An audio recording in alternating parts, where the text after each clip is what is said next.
evening, wonderful people, great Biafrans, wherever you are on the surface of this very planet Earth that Chukwukika created. On this very day, Monday, the 25th day of January, in the year of our Most High Elohim 2021, with the time now standing at precisely 3 minutes past 7 p.m. in the glorious and blessed land of Biafra, I welcome each and every one of you. Above all, I welcome the youths of Nigeria, those of them who are from the Middle Belt, ostensibly, and also our Oduduwa brethren. And as I welcome you, allow me to encourage you to also welcome other people right across this very planet that we inhabit. We are live and we are direct. As I said, today's day is the 25th day of January. The time now is 4 minutes past the top of the hour, regardless of where you are. That is how you know we are live and that we are direct. And as always, heaven, that gave us a message to give to the living, is presiding over our affairs this evening, as he has always done. Today is a very special day. Today is a day of mourning, that is true, because people fell, innocent civilians. The cowards killed them. They couldn't come to the bush to look for us. They decided to go to the streets of Olo, killing innocent people. Cowards they are. Cowards they are. They know we are in the bushes defending our land and our forests and our farmlands. They decided to go into the town. Hope Uzodinma sent them to kill innocent people. But today, we have given them, it's just an appetizer. Oh, it's just a mobile appetizer. We'll serve the main course very soon. As I told them, if your brother or your relative is at Obinze, and they come out on the streets of Olu, they will die. It's a very simple promise. And today we kept our promise. Ndiara.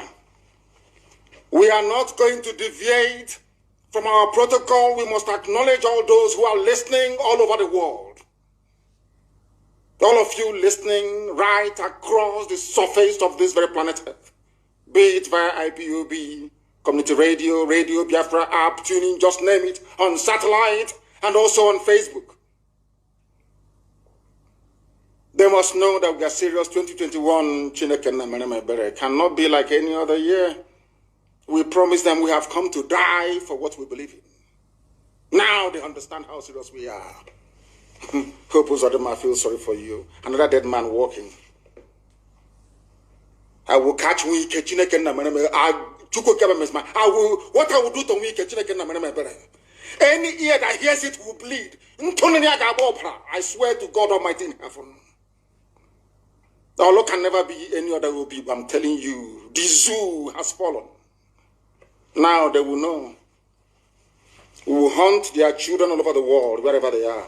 Now they will see madness they have never seen before. Now they will see madness, the real madness. My name is Nnamdi Kanu. I lead the largest mass movement on the face of this planet Earth. Determined men and women, prepared to give up everything in pursuit of what is right before God and before man. We are the indigenous people of Biafra. Chukwukika Biama said, if you cannot defend this very land, then you have no right to exist. And that is exactly what we are doing. We have come to fight every form of banditry and evil. If you think the army can come to Biafra land again and kill civilians and walk away free, you are dreaming. If they come, they will die. Let us call upon heaven to take its rightful position this very evening. I am going to pray a prayer of David, because we are nothing without Elohim Adonai El Shaddai. that gave us this very mission. The hardest mission in the world is to set Biafra free. The hardest task on this earth. Because most of them are born ingrates. Some of them fathered by Janjaweed during the war, or should I say their parents. Some of them engaged in inglorious pursuit of meaningless wealth. But our job is different. We have been sent by heaven to do that work that the Almighty Himself mandated us to do, which is to set His children free in the center of this very earth, in the blessed land of Biafra, the land of the ancients, the hardest job in the world. We must honor in heaven. Do you think we apologize to anybody? Without apologies to any idiot. I will keep doing what I'm doing until I am invited to The Hague. Then I'll ask the whole world where they were in 1966 as 300,000 Biafrans were slaughtered in the north. Where were you between 67 and 70 when over 5 million were slaughtered? Where were you when Akaloka was beheaded in the north? Where were you all the countless riots and massacres in the damnable zoological republic against the children of the Most High Elohim? Where were you people when Obibo was going down, burnt, synagogues destroyed, men and women abducted and sent to the north to be raped? Most of them are still in detention. Where were you? That's what I intend to ask the world. Because this is a year of insanity and a year of madness. This year we show them what we are made up of. When we say Biafra or death, this year they will understand the meaning of it. We must pray. Because the whole world is listening, and I especially asked Nigerian youths to tune in this very evening or morning or afternoon, depending on where you are. I'm going to pray in English language. We shall praise thee.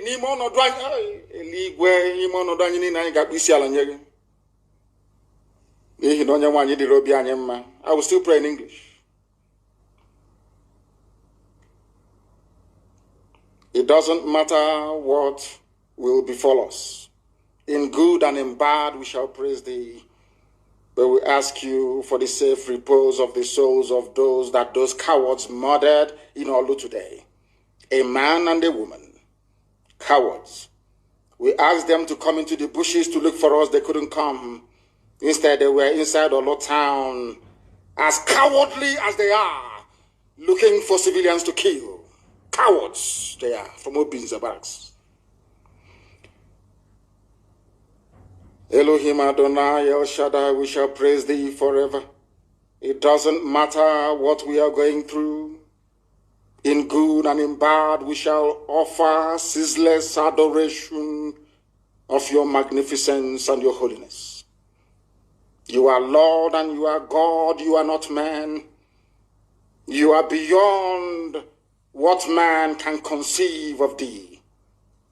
That is why, unashamedly, this very evening, we proclaim your greatness before the assembly of the upright and in the congregation of the living. Because your work upon our life is great. Your handiwork is honorable and glorious. It doesn't matter what we are going through because you are God. We cannot question thee. And your righteousness endureth forever. Look at the things that you have made, the heavens and the earth, the moon, the stars, the ocean, the rivers, the streams, the mountains, all belong to thee. You are full of grace and compassion.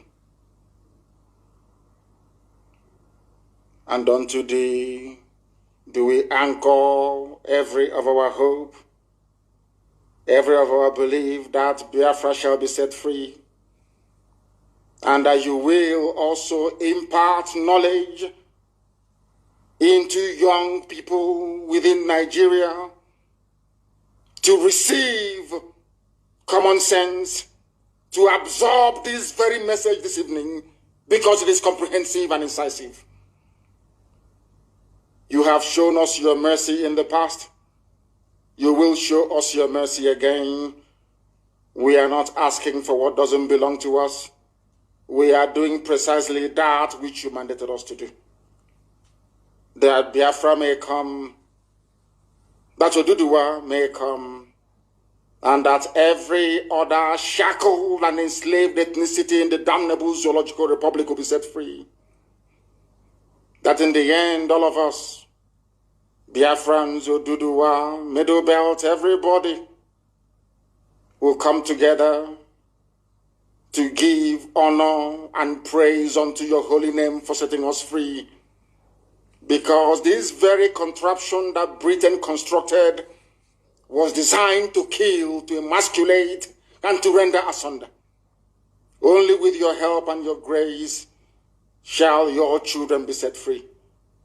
That in the end your name will be glorified, adored, honored, and praised now and forevermore, we pray. He said, if you don't have a pen and paper, go and get one. If you don't have, as I will always advise the Alomajiri, go and get your chalk and your slate. We are in for a marathon this evening. What we are going to, or what we hope to achieve after this very marathon broadcast, is a very comprehensive presentation that will lay bare to the understanding of the entirety of humanity the evil that Fulani Janjaweed is importance for everybody. After this evening, there will be no doubt. What we have cleverly done, or what we intend to do, is that I will post the relevant links and videos on my page on Facebook. So if you are in doubt that Fulani are playing games with all of you, you will go to my page and go through all I'm about to say this evening. They have brought the Atakia once again, but it's not going to work with us. They have tried to use incumbent politicians to do their bidding, but they have failed. Listen carefully. Get your pen and your paper. Very, very critical. Today will be a landmark broadcast, and you'll remember it forever and ever. After this program this evening, I would like our people who are well versed in these things to translate what I'm about to say into different languages, that people in other parts of the damnable Zoological Republic of Nigeria may be able to follow what we are saying and what we are doing. I want this very program translated into Hausa, into Yoruba, into TV. If Jukun has a separate language, we're also going to do the same for them, to enable people who are dwelling in rural areas to understand our mission, to understand what IPOB is doing, because there seems to me to be a lot of distortion. Nigerian newspapers do not report the truth. They are not objective. This brown envelope journalism of the very worst kind. What we are about to do this very evening is to outline why we are doing what we are doing. Because they travel to the Janjaweed North, or should I say to the Janjaweed controlled North. They lie to them. Nnamdi Kanu IPOB wants to break up Nigeria, wants to make your life a misery. Tonight we are saying it is a lie. They have been lying to you. They say Nnamdi Kanu is against everybody. He calls you animals, doesn't have regard for you. I am telling you now that your leaders and your elders, they are lying to you. If you're not a Biafran, they are deceiving you. They understand that only through what we are doing will you be set free. As I said a few weeks ago, there are over 200 ethnic minorities, should I say ethnic majorities in the north, because nobody can be a minority in his own home or in the land of his or her ancestors. You cannot be a minority. That is why I don't believe in all this minority gibberish. Listen very carefully to what I have to say to you. IPOB is not against you. Biafra is for your own betterment. And if you have a pen, I want you to write what I'm saying down. In every part of the world, God Almighty in heaven, in his infinite mercy and wisdom, have always chosen one race to carry out any of his blessings, or should I say undertaking, at any point in history. What am I trying to say? When God wanted to develop Southeast Asia, he used Japan. When Elohim wanted to industrialize the world, he used Britain. It was called the industrial, first the agricultural revolution and then the industrial revolution.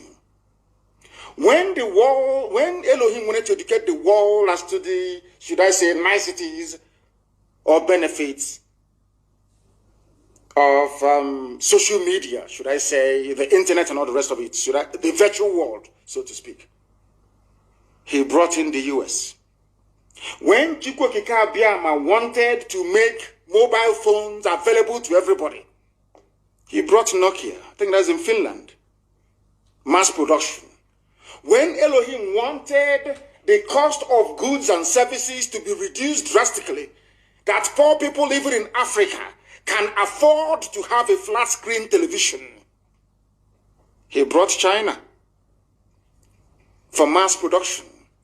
Now listen to me very carefully. The time has come.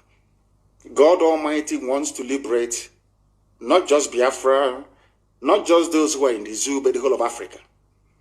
And you know what God has done? He has chosen Biafra to do it. Because without Japan, today China wouldn't be great. The first roaring economy from that part of the world in Southeast Asia was Japan. Now, South Korea, Taiwan, all the rest of them, everybody had to emulate, to copy. Do you know the reason why? Because when you go begging from Southeast Asia, today you have Malaysia, you have Indonesia, you have Singapore, everybody is doing fantastically well because they had a Japan to look up to. Follow me very carefully. Jealousy, envy, or hatred doesn't solve this very simple conundrum. It's very simple, but I want you to understand it. That is how God works. When God wanted to liberate South Africa, he brought Nelson Mandela, brought Steve Biko, of course. There are other people that will come along. When God wanted to liberate black people, not just in America, but the whole world, to an extent, he went for Martin Luther King Jr. And the person who connived or betrayed Martin Luther King Jr. even slapped him in front of his hotel. I think it was in Memphis. It was a black woman.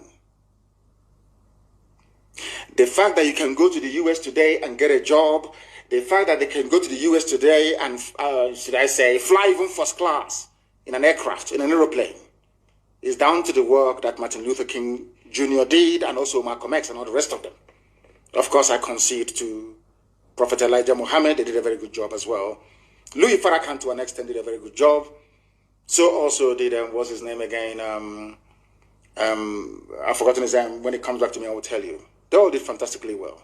That is why you can go to the US and find a very good job. When it comes to Africa, God Almighty in heaven, in his infinite wisdom and mercy, have chosen Biafra. So Biafra can never ever be against anybody. And let me tell you something. Once Biafra becomes free, everybody becomes free. Those harping on about one Nigeria, or the, should I say, the unsustainability of one Nigeria, are those who are benefiting from it. They are your governors. Remember a few weeks ago I told you that any time somebody assumes office in Nigeria, if you're telling them about what would benefit the society or our children unborn, they will tell you not under my watch. Go to what Makinde, the governor of Oyo State, said today. Go and read it. Exactly what I told you a few days ago. That is why the most dangerous person in front of you is a politician in Nigeria. Not the old woman in your village or the tree that is over 2,000 years old. No. The destiny destroyers you have, in fact, in the whole of Africa, are politicians. Because they are evil. They are doing the work of Satan. You may not believe me, but ask yourself this very simple question. Which African country is doing very well? Just please explain to me. Is it South Africa? You want to say South Africa? Go there and see what is happening. Or what has been happening since the white people left leadership. Now is the time for us to be free. I want to reiterate under oath, because I am always under oath 24 hours a day. If the oil and gas from Biafra land is your problem, I swear before God Almighty in heaven, on my honor, my life, and that of my family, that I will distribute oil and gas from Biafra land for free to the entire West African sub-region. For free. Do you know why? So that their economies can grow as well. We need people to buy our goods and our services. Why do you think America gives grants to people all over the world? Why do you think the EU gives grants? Even China gives grants to everybody. Even Australia. Why? Because poor people cannot buy Range Rover. Do you understand it? They need to help you inadvertently to grow your economy so you can have the spending power to buy the goods and services that they produce. It is called common sense. It is not stupidity. I can assure each and every component ethnic group in Nigeria today, this evening, all those of you who are listening, all those of you who are watching and listening, that Biafra will not abandon anybody. We want all of you to be free.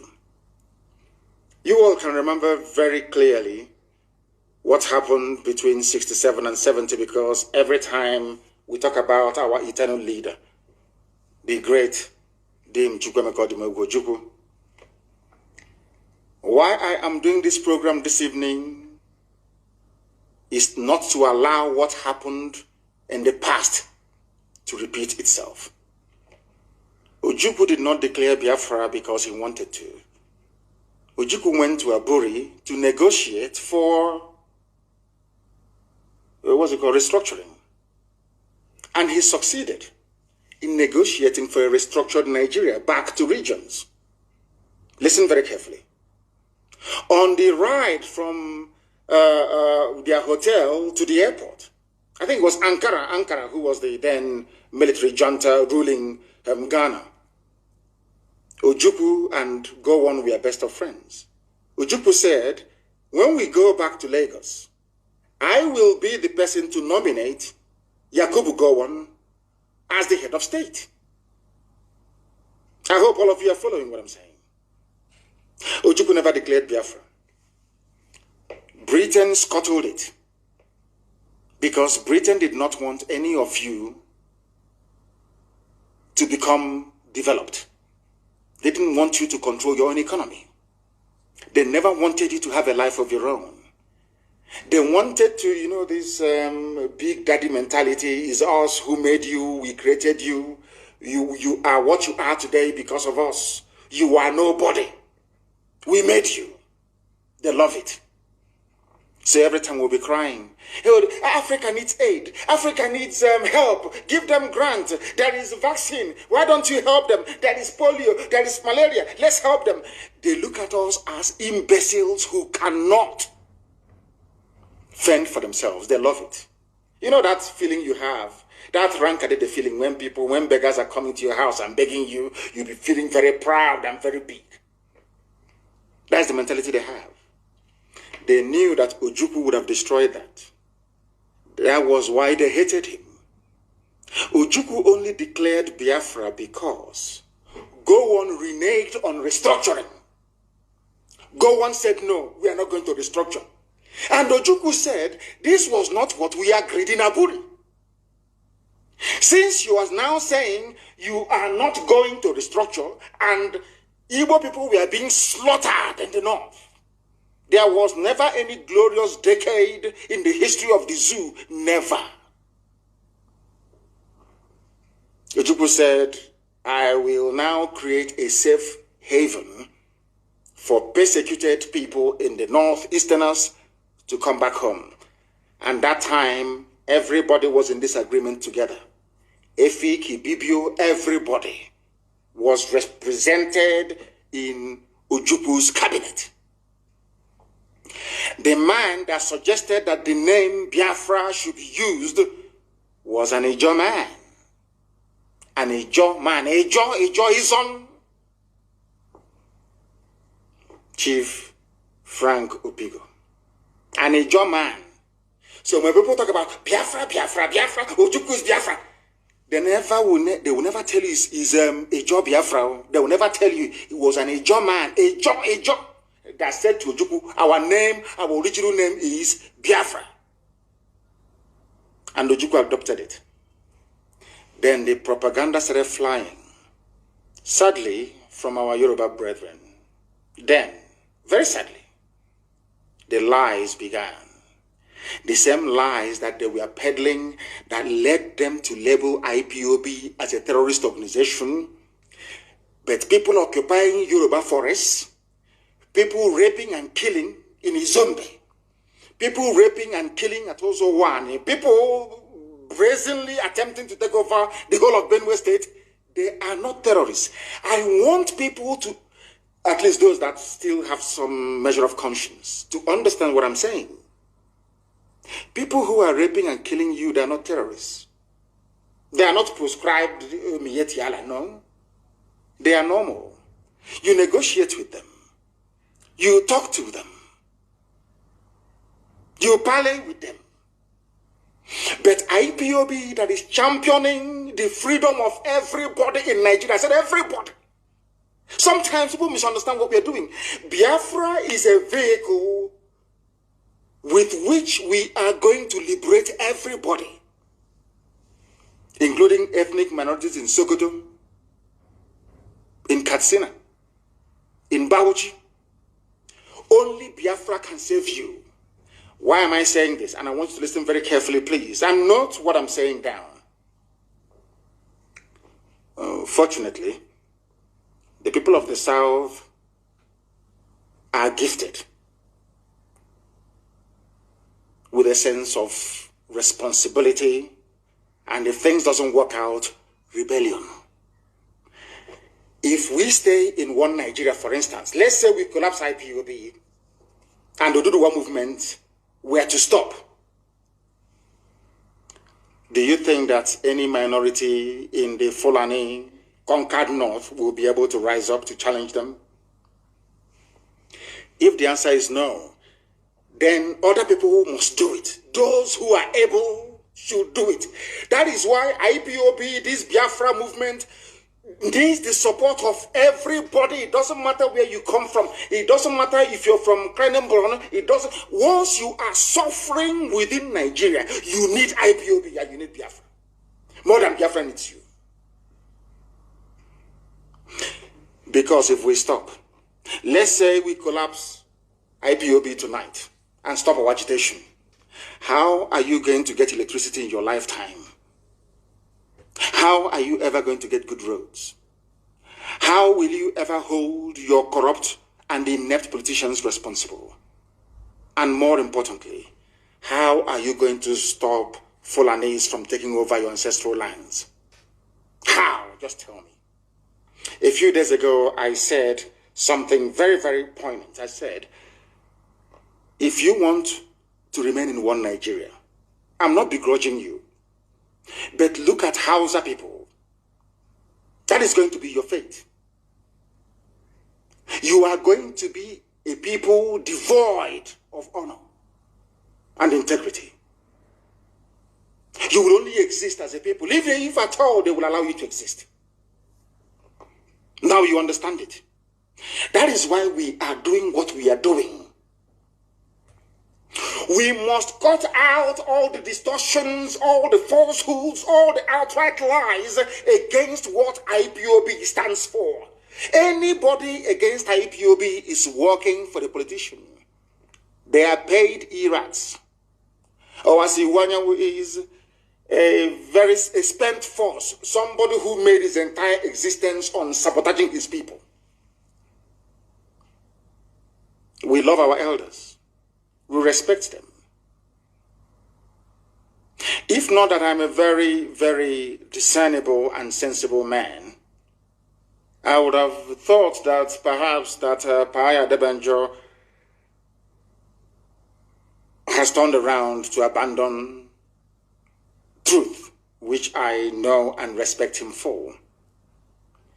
Do you know that Paya Debanjo said, I am at one with Kanu?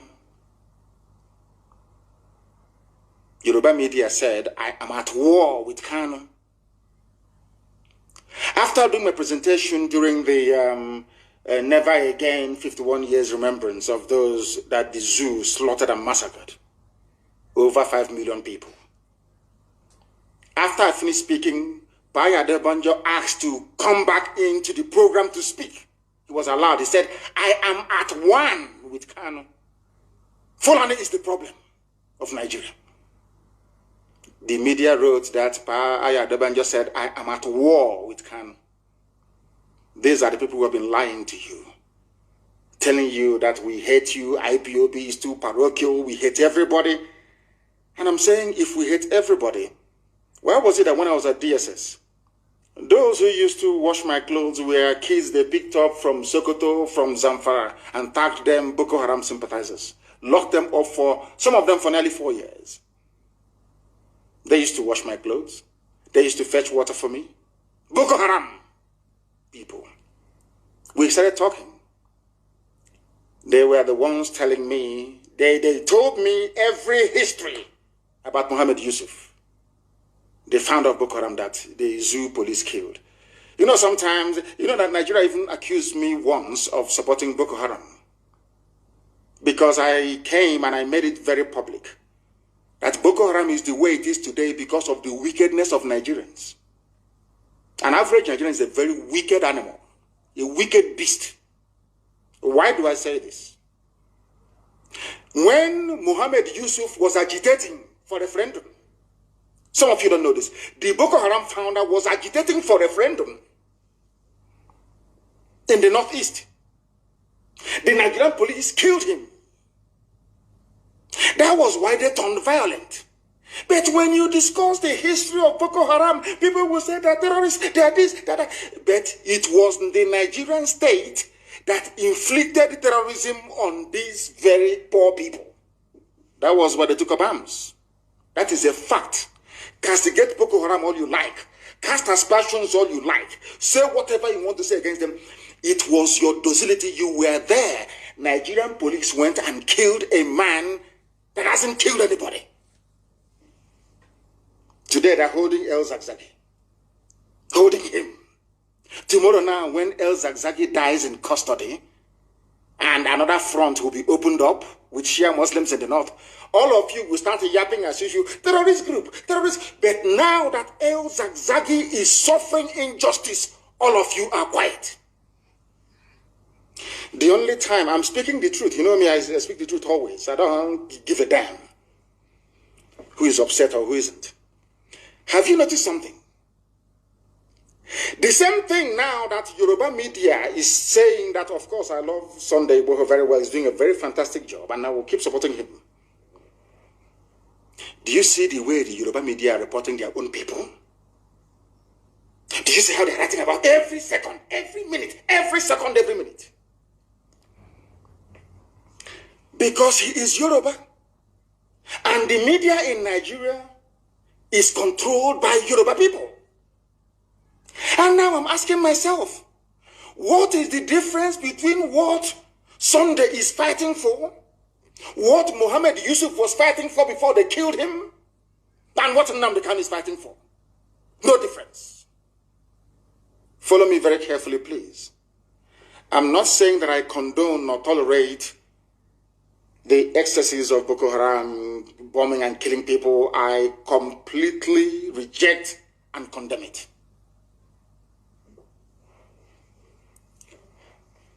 But there is no difference. Yoruba will never promote anybody outside their tribe. They are journalists I'm talking about. Never. Because somehow they feel that the coming of Biafra will somehow disadvantage them.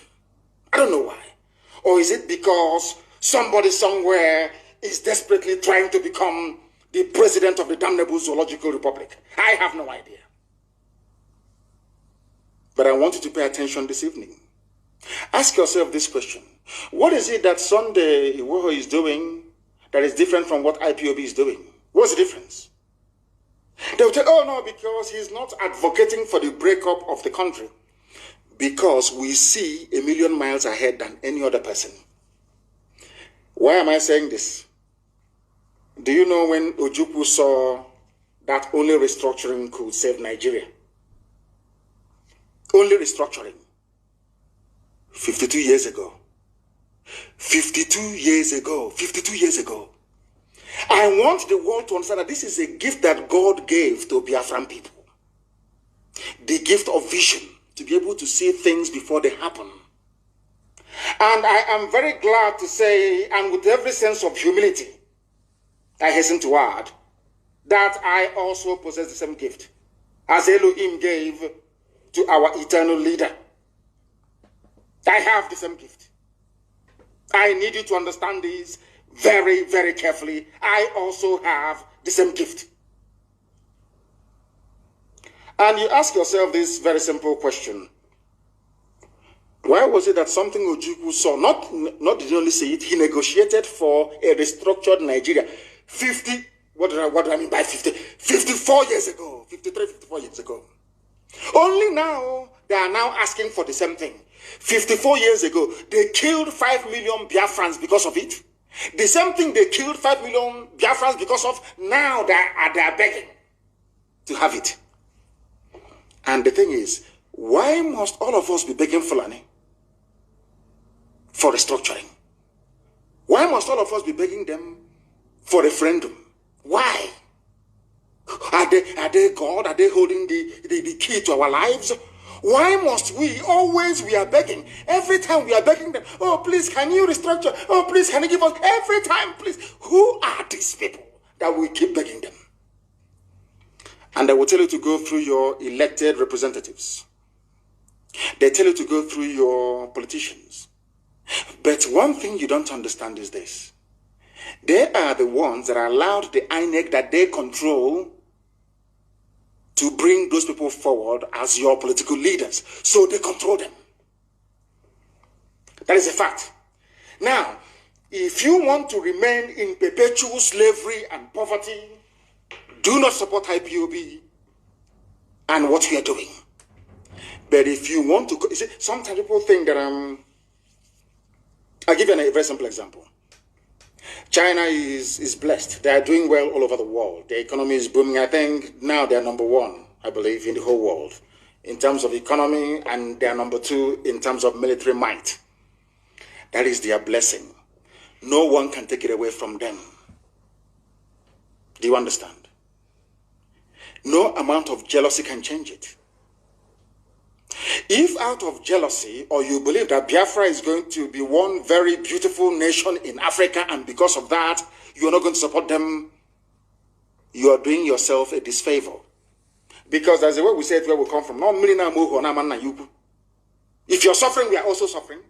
Everybody's suffering. And let me ask you, which other people do you think will have the courage to do what Biafrans have been doing for the past, say, 54 years?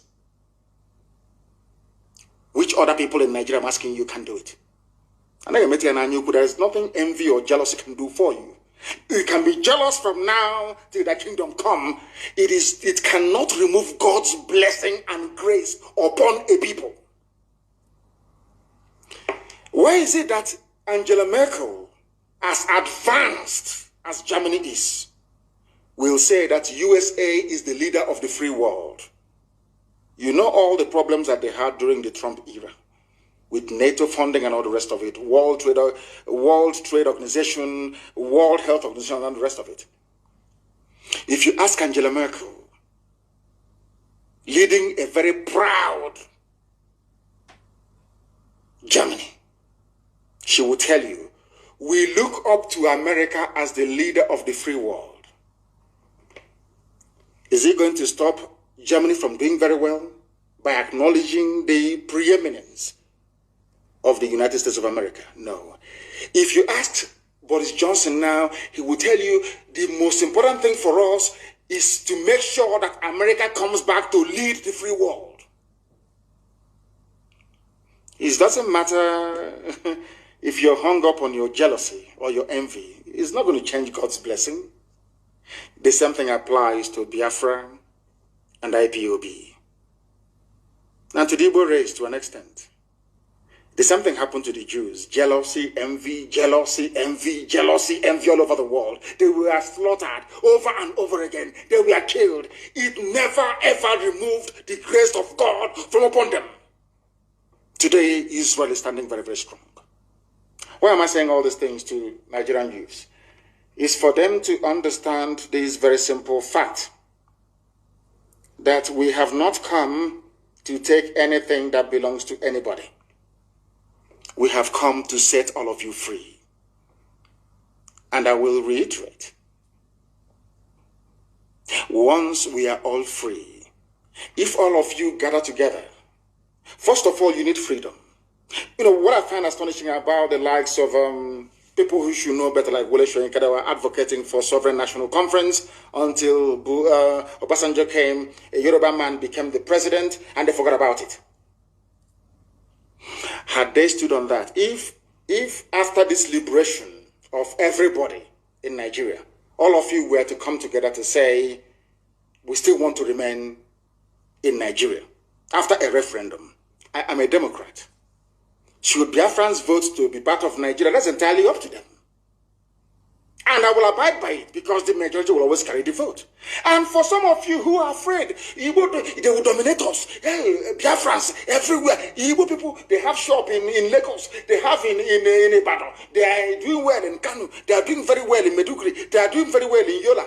They are doing very well in Kafanchan. It's because you don't know anything. Do you know that in the mindset is in our DNA to be free, as a free people? We are the only people. These people you claim are going to do. I am from a place called Isiama Faruku Ibeku. Faruku used to be one autonomous community before, but now we are three.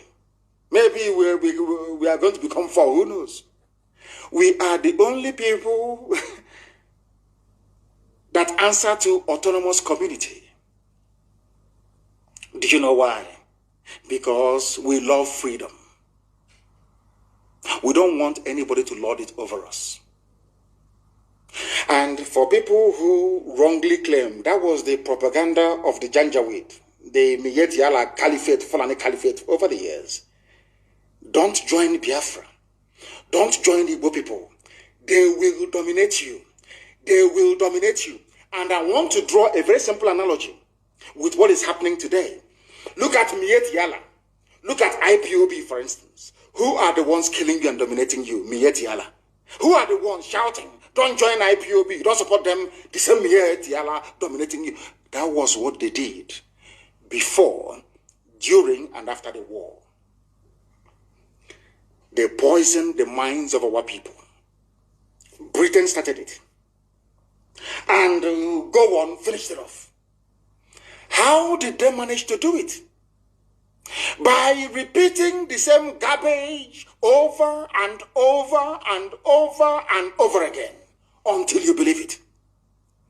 Now, I want to put an end to that lie to tell Middle Belt why they must produce a leader, why they must come with us. to let my Yoruba brothers and sisters understand why they must come with us, because together we can liberate ourselves. Then, once we liberate ourselves, to your tent, O Israel. But if during the process of this liberation that is bound to happen this very year by the grace of the Most High, what we intend to do, what we must do is that at the end of this revolution, there is going to be a referendum. And that referendum, there are going to be only 2 questions on the ballot paper. Do you want to continue as, no, 3 questions actually. Do you want to go your separate ways and become different republics or entities or nations? Do you want to have a confederation? Or do you want a federation? As a referendum question. That's all. If it comes back that Biafrans, after this new order has been established, they vote for a continuation of one Nigeria, who am I to say no? I'm a Democrat. I can never say no. Understand this very clearly. We are going to go into a revolution this year. Something more compelling and devastating than end SARS. We must do it together, spontaneously at the same time. As I told you, we outnumber them. Their soldiers cannot fight. Because a soldier doesn't know if he's firing into a crowd of his own relatives. He doesn't know. It's like throwing a stone into the market. You don't know if that stone is going to strike one of your relatives. But we know they will bring Fulani terrorists from the Sahel, give them Nigerian army uniform to come and fight us. That's what they're going to do. As they're doing in Okigwe right now. Now listen very carefully when they do that. We outnumber them. Fulani is a minority. They're not up to 4% of the population of the zoo called Nigeria. They cannot intimidate all of us. They can intimidate you, that is your business, but they cannot intimidate us. Not to them, they cannot, this IPOB. Never. Do you know why? Because over the years, we allowed them, we gave them leeway. There was no problem. Only Fulani is at war with every ethnic minority, or should I say every ethnic group in Nigeria. Only them. Ask yourself why. We have gone beyond stupid analysis. Every day we analyze. Every day we keep analyzing the news. This happened. That happened. Oh, they have killed somebody here. There. I said to you, now is the time for us to band together. The promise I'm making all Nigerian youths this very night, because it's night time in Nigeria, is this. After we must have succeeded liberating each and every one of us, there is going to be a referendum. In that referendum, there will be 3 questions. Do you want Nigeria to continue as a federation, the way it's presently structured? Do you want confederation, which is regional government? Or do you want everybody to go to their tent, O Israel? I know what the problem is. People will say, when I was in detention at DSS, one of their officers that usually take me to court, one very fine, handsome man, he's from Borno State. He said to me, do you know I am a Christian and I am indigenous to Borno? I didn't come from anywhere else. My ancestors, our village, we have been there for millennia. Do you know that? I said, no, I don't know. He said, the mistake people make is that lumping everybody from the north together. They are either Hausa or they are Fulani. That I'm mistaken. This is a DSS officer trying to lecture me. I said, okay, I understand. And he said to me, when he was bringing me back from the court, he said to me, our problem is not with Biafra, not with you, but if you go, what is going to be our fate? The only reason why we have not been slaughtered or forcibly converted to Islam is the presence of Igbo people everywhere in Nigeria. A DSS officer confessed to me that it is better for them that we are all suffering in one Nigeria than to allow the East to break away. Because if you go, there will be no buffer anymore. There will be nobody to protect us. We are finished. DSS officer confessed to me. So this evening, and over the years I've been thinking, you know, I came out of that their mess for very many years. They came to my house to kill me. To tell you how, you see, when I say that a black man is evil, people don't quite understand what I'm saying. I want to digress just for a few seconds. When I left DSS, I went to Kuje prison and I was granted bail because, you know, in Nigeria, they can never ask you to go. They will always grant bail because they want to make money from you. And I went home. They said, you don't speak to the press. You shouldn't attend any rallies. I told them to go to hell. I broke all their conditions. And I was there, ready to take 2 million men to Abuja. They came to my house to kill me. Now, let me tell you why Nigerian journalists are also part of your problem. Because they never, ever educate you. They always lie to you. I was in my house.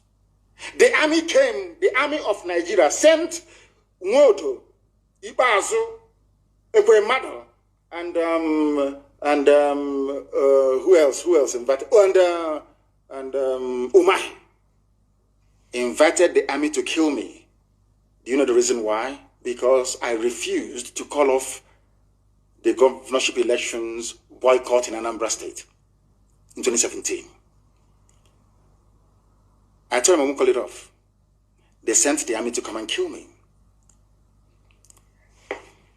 Punch newspaper editor, the owner of Channels Television, every major newspaper, Vanguard, everybody knew that I was in my house preparing to go back to court, and they came to kill me. In the process, they killed 28 of my men. As a result of the trauma suffered, my parents died. Next month, a few weeks' time, will be the anniversary of their burial, because they were buried on the 14th of February of last year. My mother and my father died as a direct result of the trauma that they sustained resulting from that very attack. Do you know what happened? Nigerian newspapers, they have seen the video. They saw the army scaling the walls of my house to come to kill me. They went to court. Buratai gave editors of Nigerian newspapers money, Yoruba editors mostly, to say that I jumped bail. Do you know, that very day I realized that there is a level of wickedness in the soul of a black man, that is why black people are poor all over the world. I never knew. That day it occurred to me that black people are patently evil. I was in my house, sleeping in the afternoon, having siesta, and the army came to kill me in my house. By the grace of God, I survived it. Somebody, a human being that went to school with conscience, had the temerity to say that I jumped bail, that I am a fugitive, when they came to kill me, which means that those Yoruba newspaper editors wanted me dead. Do you see how black people reason? Do you see how they think? Now, as I was saying, these people, do not allow them to deceive you. IPOB is fighting for your liberation, for your freedom. And I want that very video to be posted, please, when I was in court, arranging bail for Kanuri people, for Fulani people, for Hausa people, for Nupe people. And if you have the time, go to Kuje prison and ask any long-term serving inmates in the prison. The greatest loss they have endured was when I left Kuje prison. I was the one who arranged for lawyers for Shia Muslims inside Kuje prison. I was the one that arranged for lawyers for Hausa people, Fulani people inside Kuje prison. Go and ask anybody. If I hate other parts of Nigeria, or if what we are doing is born out of hatred, why would I spend IPOB money when I was in prison trying to free people from other ethnic groups? Why would I do that? What benefit do I have to derive from it? That is to prove to you that what we are doing is to try to free everybody. Because if Biafra is free and other people are not free, we don't have freedom. We want other people to be free. So then when Biafra is doing very well, other nations around us will also be doing very well. There is something called economies of scale. That is why I believe that anybody who is a student of economics, you can never be jealous or envious in your life. In fact, if you attended Government College Omar as I did and studied factors of production at Form 3 or Class 3, you can never be jealous in your life. Have you seen any Omahian being jealous before? So these people that went to all these mushroom comprehensive schools in the bush, they don't know anything. Have you seen anybody who attended maybe King's College Lagos or DMGS Onitsha or where's this one again? CKC Onitsha for that matter, or Nike Grammar School or Methodist College Uzakole, or maybe Hope Warden Institute in Calabar or Stella Maris in Iguacha, or maybe Africa Grammar School in those days. Do you think they have time for jealousy? Because at Class 3 they teach you something in economics, factors of production. And after that, they say that for you to do very well, all companies or factories producing the same item, if you are sited in the same place, that's why you have industrial parks. There is something called economies of scale. Although you're doing your own business, making your own money, but the fact that you are all together doing very well, there are spin-offs, there are some things you gain from one another. Maybe not directly. It's called economies of scale. That is why, after the Second World War, America poured so much money into Germany that they were fighting. They fought Germany. The war ended like today. From tomorrow, they enacted what was called the Marshall Plan and gave so much money to Germany to rebuild the German economy. Do you know why? Because they know that Germans, they have scientists, they are hardworking people. It is in the interest of America that Europe is doing very well. It's only in Africa that when you see somebody doing well, you want them to die. Because you are black, you are primitive, you're evil. Let me tell you why it is good for other people's children to do even better than your own children. Because you don't know the disease or illness that may afflict you tomorrow. You don't know if there is any medicine available to cure that very illness. And you know the funniest thing, you don't know if this your neighbor that you're hating on, or this Biafran, or this IPOB member that you hate, you don't know if it is the child that will find or invent the medicine that will cure you. I've preached this thing before on Radio Biafra. That is why abroad, when you don't send your children to school, your neighbor will call the police. I told you this before. And one day, I was living at a place called St. Philip's Road in East London, in Hackney. And I asked the woman, why did you call the police? Is it your business? The woman said, I have arthritis. There is no cure for arthritis. We only manage the pain. I don't know if this little boy that this woman is denying access to good education is the one who is going to invent the medicine to cure arthritis. Shamefully, and I went back upstairs. It reminded me of what I read in school, economies of scale. If Biafra is free, all of you will be free. If all of us are free, then we enjoy the genuine benefits of freedom and democracy. That is not obtainable in the zoo called Nigeria. And that is why you must reject this Luciferian, concocted zoological Republic of Nigeria. And now, I want you to understand this. I had wanted to build a very small context, a sort of background, so you understand why I call Nigeria a zoo. Some of you get upset. I'm addressing Nigerians now. Some of you get very angry. He's calling us zoo, that we are animals. That is why we don't want to be associated with IPOB. You don't want to support IPOB. Do you know why I say so all the time? Don't be angry. Listen to me this evening. When I finish, you will tell me that I'm right. I'm not calling you an animal in a zoo because you're an animal, no. I'm trying to wake up your consciousness. I want you to become angry in a very good way, to say, to look at yourself and say, how do I change this my nature? It is a very, very constructive criticism. Do you know one very funny? I wanted to go, after tonight's lecture, I want you to go to the nearest hospital. Go to the A&E. You will see people with all manner of health challenges. Maybe somebody involved in a motor accident, or maybe somebody who have suffered heart failure. I want you to go to the IC unit. Of course, we don't have it in this, so intensive care unit. Just peep through the window. Once there is no pulse in that person, they cannot no longer feel the heartbeat. You know one thing they do, one funny thing they do?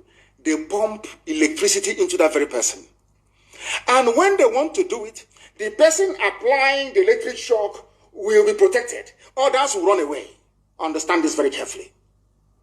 Do you know why they're doing it? Because those who are living, those who are well, if you give them a dose of that electric shock, it may damage them. But to this person that the heart is no longer beating, is dying, they need electric shock to wake them up. The same thing happens in real life. That's the reason why we do things the way we do it. That was why I called Nigeria a zoo, and why I call Nigerians animals, because you are dead. I need to wake you up. I need your consciousness to rise up, to realize that you're in a mess. And because it took you very many years to understand it, that is why you are in the mess that you're in today. The zoo was attacking Dele Momodu, my good friend. But you have forgotten, all of you have somehow forgotten what they said. Today they're in Oyo Forest, isn't it? Which Sunday is fighting very gallantly, and of course, Ibagania dams and all the rest of them, fighting to secure and keep Yoruba land safe. And my very good brother, Yinka Odumakin, of course, FFK and our elders in Yoruba land. The elders I have, that's all I have as elders. The rest are jokers. Now, listen very, very carefully to this. Because our people don't, you know, you forget so easily.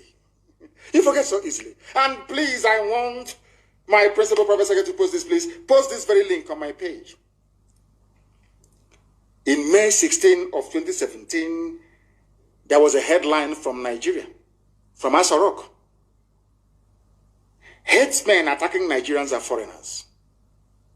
Published by a published by a Fulani, respectable online media, Premium Times. Respectable, I say, because of the very sterling work they did on Obibo massacre.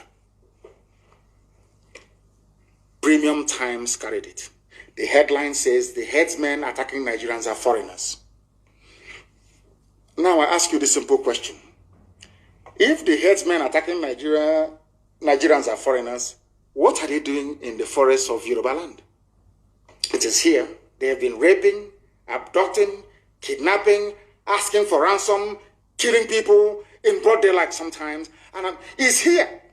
Now, let me read this a little bit for you so you understand. You know, Nigerians are... This is why I call you a zoo. Because you never make any reference to anything. You never connect the dots. Never, ever, ever. Ask yourself, if the Nigerian government can say that the headsmen attacking us are foreigners, then what are they doing in our bushes? Why is Arewa Consultative Forum defending them? Why are respectable northerners coming out to defend what is clearly indefensible? I don't understand it. You said they are foreigners. I didn't say it. Nobody knew where these people came from. You are the ones that told us that they are foreigners. But Nigerians have forgotten. All of you have just forgotten. But tonight I'm here to remind you. Headsmen attacking Nigerians are foreigners, according to Minister. And I'll read it for you. This news was published on May 16, 2017 by one Sani Talker. So you will not say it's a Biafran or a Southerner. Now listen very carefully. The Nigerian government said on Tuesday that most of the headsmen carrying out attacks across Nigeria are foreigners. They have now accepted that Fulani people are carrying out attacks across Nigeria and that those Fulani people are foreigners. Then you are asking me to give land to foreigners. Now let me even ask, if these people are coming across the northern borders with their AK-47, who allowed them to come in the first place? These are sensible questions we expect sensible people to be asking. Isn't it? Now, my question to Nigerians tonight is this. Why are you not asking these questions? You people came out and told us, the minister said, these headsmen attacking us are foreigners. Why then should we give them land for Ruga? Why should you forcibly take over our forests and our ancestral lands to harbor people who are from the Sahel, not even Nigerians, so according to them? Now, having dealt with that very question, and I want you to bear that in mind, please. Why then are you paying Miyetti Allah to stop the killing? If they are foreigners, as you claim they are, why then are you paying Miyetti Allah to stop them? That goes into, I told you that Fulani has a grand plan to settle their people in your homes and in your villages. Some of you are shouting, one Nigeria, we want to get security, the unity of our country moving forward. You have just signed your own death warrant because they are in it together, including your so-called presidency. This is what they do very well. It's all takia. Everybody knows that. They deceive you, they cheat you. Today they say, oh, we apologize to the residents of... Apologize for what? You should... Implicit in the apology, in Oyo and in Ondo, means that they carried out the attacks. Why are you apologizing for the attacks carried out by these primitive people from the Sahel if you're not part of it? And by the way, why are you apologizing? Shouldn't you be in jail for killing people? For killing the daughter of Fashuranti? Shouldn't you be in jail? What is an apology? Now, they apologized in front of the governors and in front of the police commissioner of your state. Yes, our dear sister Ngozi. And by the way, thank you for not arresting Sunday, because you would have gotten yourself into very serious trouble. Now, ask yourself this question. Somebody came out and said, we apologize for killing you. Is that what should be happening? Shouldn't they be in jail? Shouldn't they be in prison for killing people? You see why I call it the place is zoo, honestly speaking. And Yoruba newspapers just carried the news as if nothing happened. Oh, they have apologized. Apologized for what? For killing people? Apologized for raping people? Apologized for vandalism? Apologized and that's it. I'm scared. There is a level of docility that people will possess, and you begin to worry for them. People came to Yoruba land and killed people, and they said, we apologize, and that's it. And that's it. Unbelievable. Now, listen very carefully. This video that, I don't know if Dele Mamodu played this video actually, was a video that was played, or should I say, published very many years ago, about what is happening in the zoo. And I'm going to play it for the whole world to understand, so that they can know the truth about what Fulani has in store for you. You don't know it, but we do. We are not fighting for Biafra for the sake of it. We are fighting for Biafra so we can escape from Nigeria before what is to come becomes. Now, listen to this very carefully. Not from me, listen. But as you're listening, bear it in mind that they told also that these people killing us are foreigners. Under their watch, they let them in. That means that the borders of the north is not working. That means that the immigration department is not fit for purpose. They have no shame. Please listen to this. The federal government, led by the Minister of Interior, Abdurrahman Dambazo, met with the Miyetti Allah Cattle Breeders Association of Nigeria in Kebbi State, offering them the sum of 100 billion naira over 2 years to stop the kidnapping in the country. The meeting lasted over 4 hours on Friday as negotiations dragged on, with the association initially asking for 160 billion naira. The minister said that the strategy was part of the steps needed to tackle insecurity in the country as prescribed by the Economic Community of West African States, ECOWAS. The headsman crisis has risen since 2015 after Muhammadu Buhari became president. Their rampage has spread not only in the north but also throughout the southern zones of the country. The killings by the headsmen has led them to be tagged the fourth most dangerous and deadly terrorist group in the world by the World Terror Index. The acting Inspector General of Police, Muhammad Adamu, who was also at the meeting in Kebbi State, added that over 1,000 people have been killed and many more kidnapped in Kaduna. However, he said that this intervention was necessary to bring the criminals to book. The Kebbi State Governor, Atiku Bagudu, said hosting the meeting in his state shows the seriousness of President Muhammadu Buhari's administration in tackling the security challenges in the country. Are you following? They gave me Etiala 100 billion and they are denying it. This was independently reported by Roots Television. The clip is here. The governor of Kebbi State also spoke about it. Do you know the funniest thing? The person that told you that it is foreign nationals who are committing the crime is the same man that hosted Mietiala and gave them 100 billion, Dambanzao Fulani. The president, Fulani. The governor of the state where the meeting was held, in Kebbi, Fulani. Are you listening? Are you paying attention? Do you see how they have been playing with you, telling you insecurity is everywhere? Because they know they have come to take your land from you. And there is nothing you're going to do about it. This was why they wanted to crucify Dele Momodu. Because of this. Because of this, they wanted to kill him.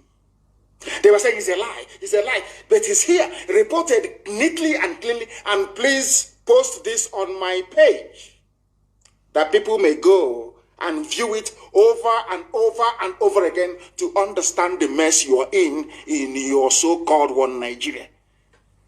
Nigeria is like, I don't know what it is. It's like it was in a cage. I'm telling you the truth. And what are their plans? I will tell you in a few seconds what their plans, what their overall strategy is, what their plans are for you. Why are they paying Mietiala to stop the killing if it is not Mietiala that is doing the killing? Very simple. These are the things I expect investigative journalists to go into. Ask is a simple question. If Mietiala is not carrying out all these killings, why are you paying them 100 billion naira? What for?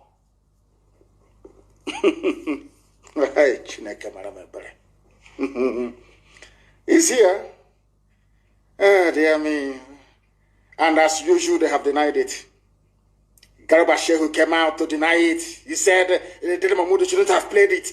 We never offered 100 billion to any association, but the facts are there. You can see it very clearly with your two eyes open. It's called Takia, to deceive you. You hear them, Makinde must do something, Akeredolu must do something. We are in one Nigeria, everybody can be everywhere. The elders should speak against it. That was how they kept goading in Niawodo until Niawodo succumbed and said the army can attack Isama Falupu, my hometown, to kill me. Niawodo, Ike Poremado, Odevu Mahi, Willie Obiano, and Okesiba signed my death warrant. I said, go and kill him. Nothing will happen.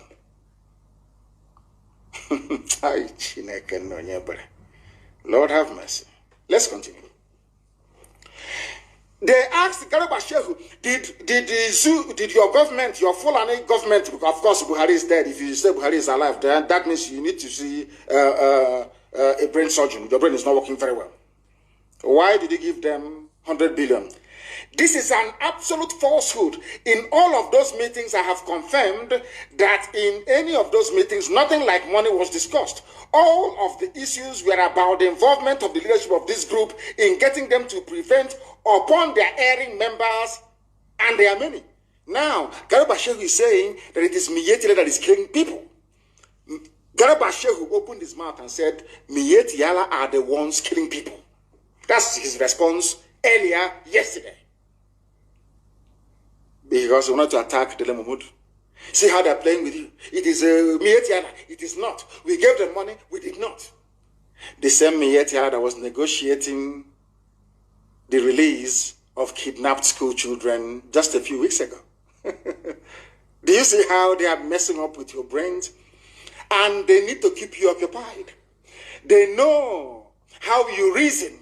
They know that you want money. They know you are very hungry. They know you're very desperate to also own a house in Dubai. What do? They dangle 2023 in front of you, telling you it is the turn of your village. Yo, don't worry, 2023, you come to Abuja, you start enjoying. You too, you can have private jet. Don't worry, that is it, 2023. Don't worry, we are in your forest, yes, we know. But there is killings going on, yes, we know. But please, forget that. Think of 2023. They know how you reason. They are very clever, you know. Fulani, aye, dear me. They know how to deceive you. And they have willing tools in Yoruba journalism. Yoruba journalism is as poisonous as a very corrupt, desperate politician. Very, very poisonous. Very poisonous, I tell you. It was Yoruba media complicity and duplicity. That is why their forests are being occupied today.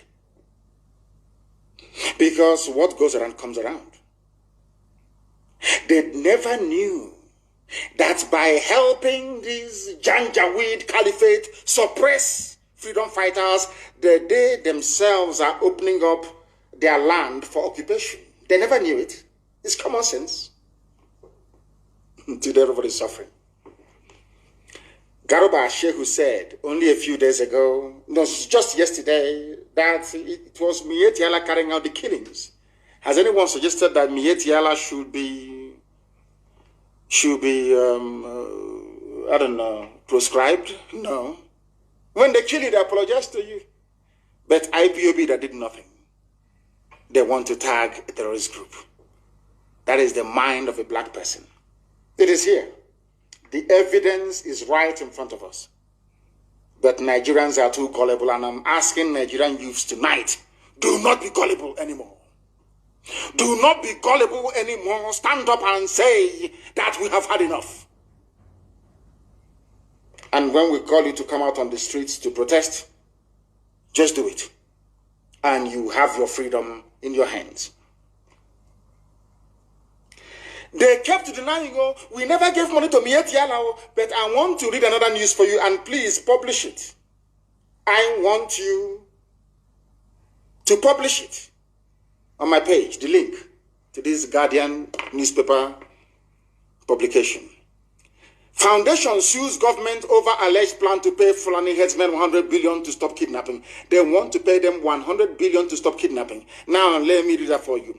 The incorporated trustees of Malcolm Omirobo Foundation has filed a suit against the government of Nigeria over alleged plan to pay Fulani headsmen 100 billion to woo them to stop kidnapping and banditry in the country.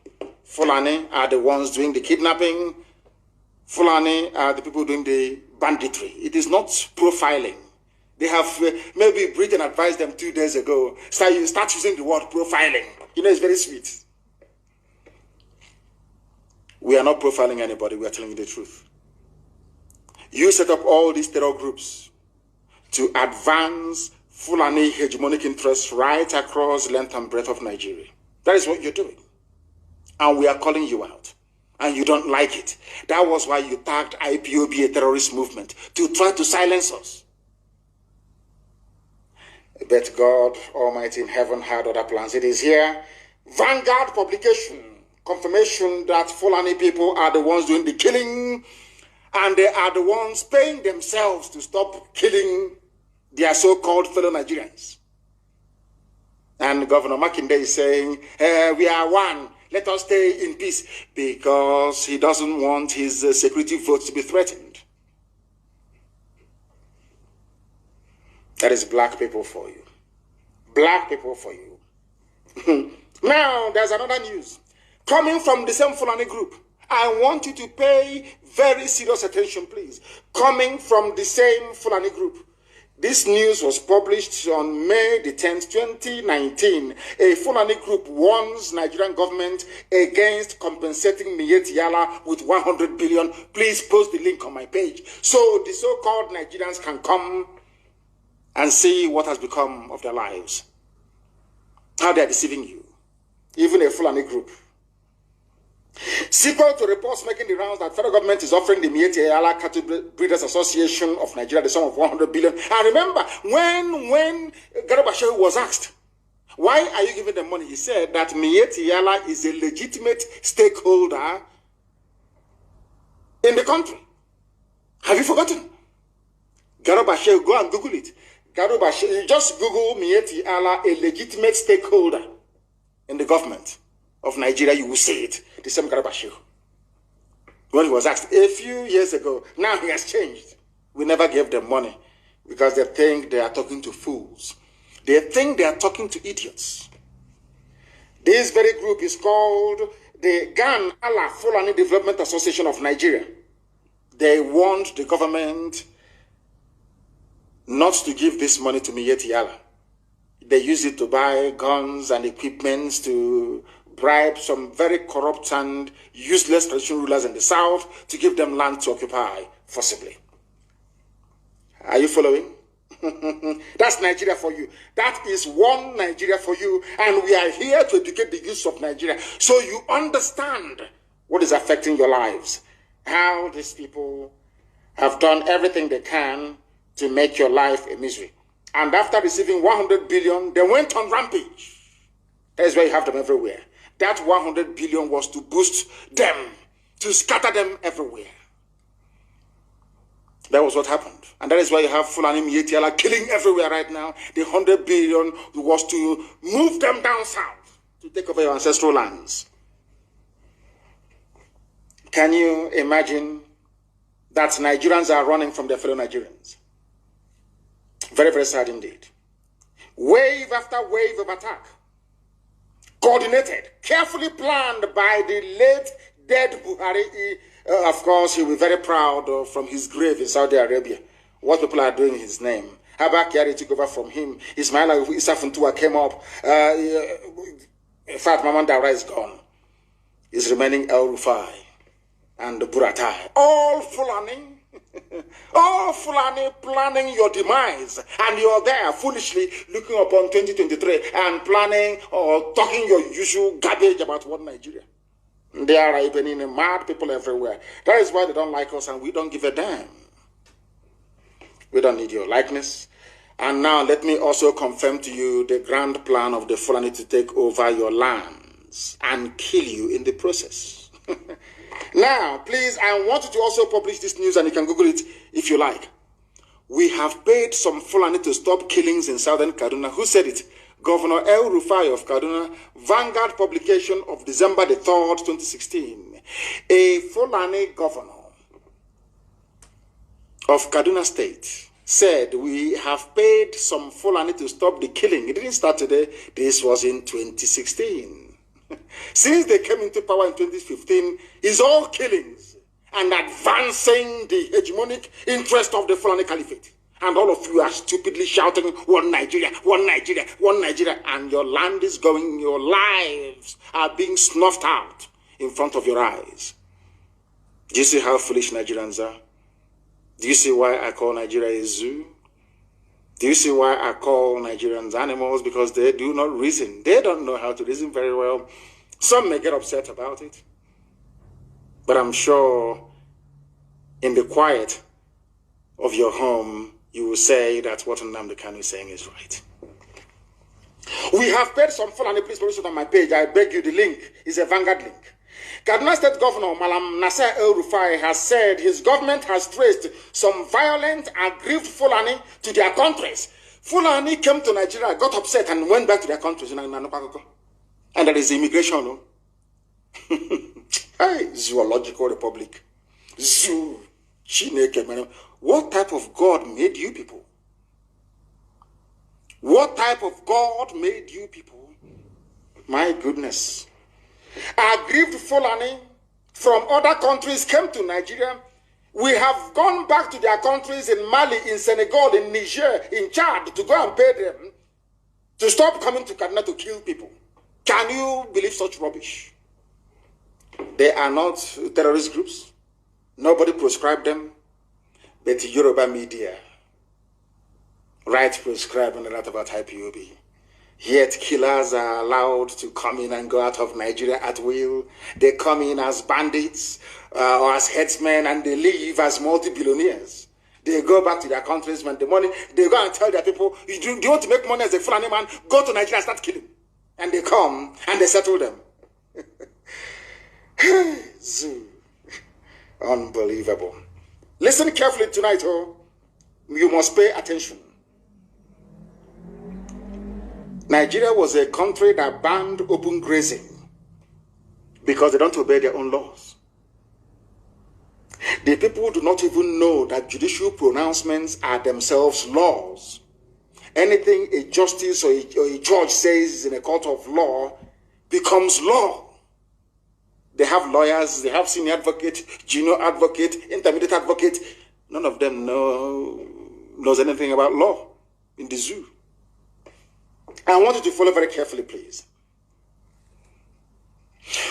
Nigerians don't know the meaning of the rule of law, but they boast, rather very ridiculously, of having an elite class of politicians. We are the elite. You are an elite. And they're moving cattle from somewhere in Funtua to Yoruba land, to Oyo, to Ondo. What does your law say about it? The law of Nigeria forbids the movement of cattle and open grazing. It is the law of Nigeria. But because Fulani, they have another agenda. Mind you, they have a Fulani Attorney General. What do you expect? In a country where an Attorney General cannot advise the government that open grazing is illegal. Please, I want you to publish it. It was published by PM News. Headsman, High Court bans open grazing. It is there. Very clear for the whole world to see. You want me to read it? The judgment was delivered by Justice Adewale Thompson on 17th of April, 1969, at the height of the war. Even during the war, in suit number AB/26/66, what did the man say? This man, Johnson, died in 2004 at the age of 82. He said in his judgment, I do not accept the contention of defendants that a custom exists which imposes an obligation on the owner of a farm to fence his farm, whilst the owner of the cattle allows his cattle to wander like pests and cause damage. 1969, no? They started looking for your land since 1969. You know that I love Fulani, they are very patient people. They know how to play this game. They are very patient. Even if they don't accomplish their aim before 2023, they will wait for another 8 years. They will come back and they will continue. Until they take over your land. It is here. This is a law in Nigeria. Because this judgment was pronounced by a judge, Justice Adewale Thompson, on 17th of April. It is everywhere in the whole world. That is the reason why people go to Supreme Court in America. Any pronouncement by the Supreme Court becomes law. When they say we are going to allow abortion, open abortion becomes the law. When they said that now blacks and whites are equal, they can ride on any public transport, it became the law. Congress did not legislate for blacks and whites to ride on a bus. I forgot the name of that woman. I think it was somewhere in Alabama. I've forgotten. It's a very famous case in America. I don't know why I forgot it. The woman that refused to stand up and give up her seat to a white passenger on a public bus. It went all the way to the Supreme Court. The Supreme Court of America said you can sit anywhere on a bus. That abolished segregation on buses, on public buses. House of Reps or Senate did not debate it or vote on it. Now you understand, don't you, how civilized countries operate. Any pronouncement by a court of law becomes law on its own. Nigeria has this law since 1969 that banned open grazing. But today, you are talking about open grazing. And you're telling me that such a place deserves to be called a country? Oh, dear me. Hell, Britain made me mad. Very sad indeed. I played this video for you before and I want to play it for you again. and please repost it on my page, about the Bauchi governor talking about how they are going to bring in Fulani from everywhere, and they pay them your money. The money comes from Biafra land, from our oil and our gas in Biafra land. Chai, these guys, they have messed us up. Messed everybody up. Now listen to this, please. It with them more, because to them they don't have borders from Cameroon to Nigeria. But that's the thing, Excellency. How? They don't have borders. Fulani don't have borders. That's why they can come, plan with Mietiala, kill people, kidnap people, collect 100 billion. They go back, they finish spending the money, and they come back for more. And you want Nigeria. You people are, your ignorance astonish me. I am amazed at this level of ignorance. This is a sitting governor, and I want you to listen to him to understand the plan that the Fulanis have for you. Listen to him.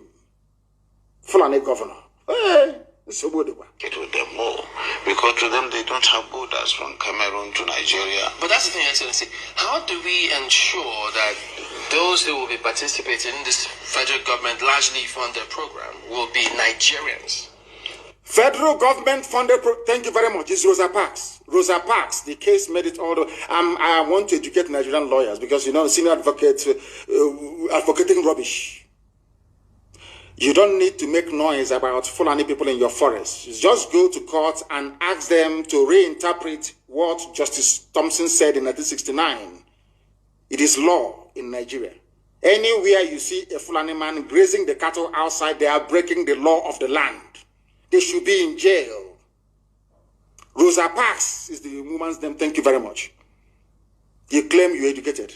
These black people. What is wrong with you? With you people? What is wrong with you people that you cannot reason properly? Rosa Parks. Nobody came back and said white supremacists never came back to say to Rosa Parks, no, it was then, it's now. You have to go and sit at the back or give up your chair. Supreme Court of America made a pronouncement, and that was it. It became law. You can sit anywhere on a bus. The same thing is applicable in the zoo, where there is supposedly the rule of law. Once a judge makes a pronouncement in a court of law, it becomes law. Senior advocate talking rubbish on Channels TV. Let's listen, please, to your Bauchi governor giving your land away to his brothers from the Sahel in the name of one Nigeria. In terms of the funding? Mm-hmm. No, in terms of the operations. This is to bring in Fulanis together. Fulanis from other countries to gather in Nigeria. That is why they need your forest. That is why they need your land. That is why they're telling you about we can live anywhere we like. The person living anywhere he likes, where is he from? Is he from Niger, from Chad, from Senegal, from Gambia, from Mali, from Burkina Faso? Where are they from? And now you can say it. Hi, Zoo. Listen. I think there is a lot of mistrust and misconception with regards to the Fulani man. The Fulani man is a global or an African person. He moves from the Gambia, from Senegal, and his nationality is just a Fulani man. And as a person, I may have my relations in the Cameroon, but they are also Fulani men. I have relations because from the maternal side, I'm a Fulani man. And that is why we want to educate people. A Fulani man sees himself as a Bayelsan, as somebody come from the Niger Delta, because he speaks the Niger Delta language. Are you listening? And I don't. And of course, we would have to just take this as part of our own heritage, something that is African, and that we cannot just close the border and say the Fulani man is just a Nigerian. Close border and say Fulani is only in Nigeria. There are Fulani elsewhere. They want to come and see their brothers in Nigeria. And you are talking about one Nigeria. One Nigeria. One Nigeria. Very, very sad indeed. One Nigeria. Open your border so that Fulanis can come and collect their own 100 billion from the presidency. Fulani presidency. The zoo is in one almighty trouble, I tell you. In one almighty trouble, I tell you. And that is why this very broadcast is very, very pivotal. Very, very important that it goes out to the rest of humanity. I warned all of you. That is the most funniest thing of all. I warned you many times over. many years ago, but you never listened. My joy today is that people are beginning to come round to our position about the prediction, or should I say, what we said would happen should you make the mistake of putting Fulani Janjaweed in power. Those from Yoruba land that voted for APC, how far you are now paying with your forests and your farmlands. You are now paying with your lives and your blood. Very, very sad. Now they have now gone through another, should I say, trick of blowing up tankers everywhere and telling you it is a tanker explosion. The way they write about it, there's a tanker explosion at the Navy. Please post the Navy one. Let people see what Fulani people are now doing. They use their cattle to destroy your crops. They murder you if you come out. Now they are blowing up every marketplace they know they do not own. The latest one is that we post the video for the whole world to see. And I wanted to talk about Nyawood and how he has come around to his senses. But I believe that by now, that juju they did to him, his eyes have now cleared. Post there, I don't know if you have the video of Nyawood. Please, I want you to post it. If you have it, of Nyawood sounding like a miscreant, shouting and getting angry because of the same thing that I was saying a few years ago, and he connived with his friends to come and kill me. Very, very sad indeed. And the Miyetti Allah will always win. The Fulani, they always win. They say they're having a meeting with Governor Kredolu and other governors to douse the tension because they have now apologized. You can allow them to remain in your land. Very, very sad indeed. Very, very sad. This is a place where all land in Nigeria belongs to Fulani. Miyetti Allah dares Governor Akredolu. The link is there. Please post it for the whole world to see. All land in Nigeria belongs to Fulani. Oh, we can live anywhere we like. We are Nigerians. That is why Fulani will keep. Because once you are locked into Nigeria, Fulani can do whatever they like. But to break Nigeria into pieces, they can no longer do whatever they like. That is why they need you in one Nigeria, so they can take your land over. The news is there. This same terrorist group, the fourth most deadliest terror group in the world, is now saying that the whole of Nigeria belongs to them and they will take it. With this level of docility, they will take it. But not the land of Biafra. Not the land of Biafra at all, at all, at all.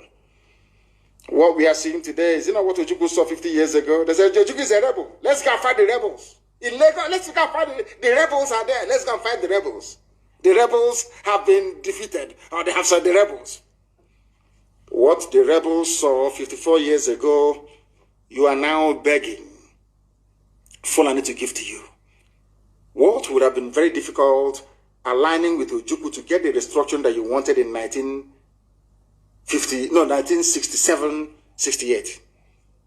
Now you are begging Fulani, and they're saying no to you. They want one Nigeria, one federal government of Nigeria, where they run everything. And so to make it easier for them to take your land. You are now, today, you are begging. You are begging. And that is the reason why this evening I'm asking the Middle Belt to please rally round a young, vibrant leader in the Middle Belt to champion your cause. We will work together to make sure that we set our lives free. Very, very important. Because Nigeria is the only place in the world, considering what they came to do in Olu today, where the military, tasked with protecting the citizens, are actively engaged in the destruction of lives and properties. That's what Nigerian Army does very well. That's what they're doing. They know that ESN is in the forest. They know where to find us if they want to, but they prefer to be in the town killing people. And hope Uzodema brought them. And I hope that all of you are aware of the consequences of the actions of Hope Uzodema, a 419er from Lagos, a thief and a criminal, that the Janjaweed imposed upon you people. Very, very sad indeed. And in that same zoo, rather than being in the north and fighting the bandits that they created, people that abducted 8 orphans from an Abuja orphanage, you people are not ashamed of yourselves. When are you going to rise up to say enough is enough? Forget NSAS. There must be a revolution. When a Yoruba female preacher was killed Nothing happened. Nothing happened. There was no compensation.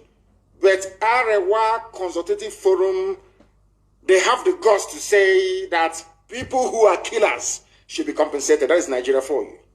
That is Nigeria for you. I mean, in the past, people used to say that it was an Igbo man. Igbo man, you know, they very cleverly pointed you to an Igbo man, pointed you to IPOB, to Nnamdi Kanu, people for you to take out your frustrations on, whereas they are busy colonizing you, not even colonizing, subjugating you in your own land. That was what the Fulanis have done very, very cleverly. It is only now that our brother Bayo Oluwasomi is now saying that Fulani have now launched a genocidal war against the Yorubas. What goes around does invariably come around. And even in Ogun State, the Fulani headsmen are still brutalizing people and shattering the jaws of women. And who are the people responsible for this reign of terror in the name of the diseased and dying one Nigeria? In a country where the Fulani is a minority. History will always repeat itself. Buhari came in 1983 and destroyed lives and killed people. He was overthrown, thankfully, by Babangida. And in 2015, you people brought him back. And I managed to publish the names of those who are responsible for the, should I say, the mess that Nigeria is in today. It's on my page. You can go and read it.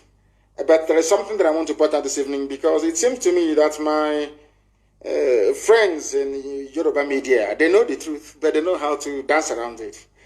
You know, they say that these, you know, Makinde has been paralyzed by fear. Paralyzed by fear. The Janjaweed got to him. He's a governor. That's what they do. Oh, do you want to stay there? Do you want to go stay in there?